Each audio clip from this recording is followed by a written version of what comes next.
ladies and gentlemen, another day, another adlaw. Ay, grabe naman yan.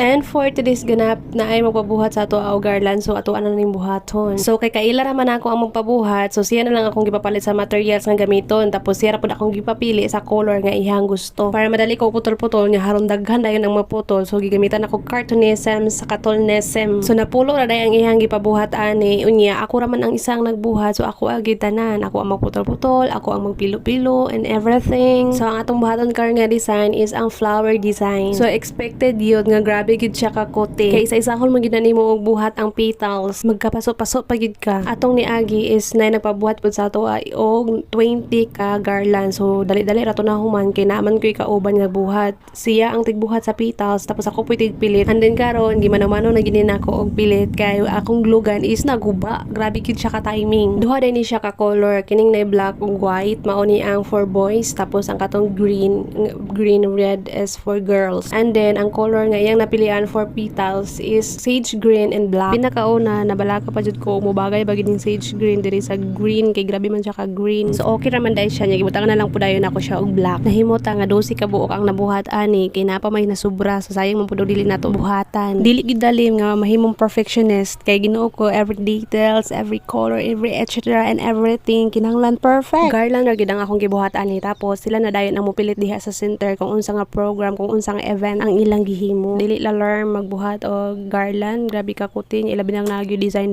ang imong gusto, tapos og naay mamaligya sa gawas kanabitong sa graduation muhangi pabayatan no. Ang effort lang sa gyud sa nagbuhat, sakit sa likod, magkapaso-paso pa gyud ka. Sa kini sa ako ang case is ako ang nagbuot sa design, o di ba kaartihan kay ingon ani man jud ko kaarti, bahala ka nang kuti kaayo, bahala gaboy kaayo, buhaton jud na ako basta kay nindot ang result niya. Pag dili po na nindot ang result no, di ko ganahan jud na utrohon jud na nako, inaana gid ko ka perfectionist. Grabe ka perfectionist, wala ra ba ni bagay sa dagway. Huy.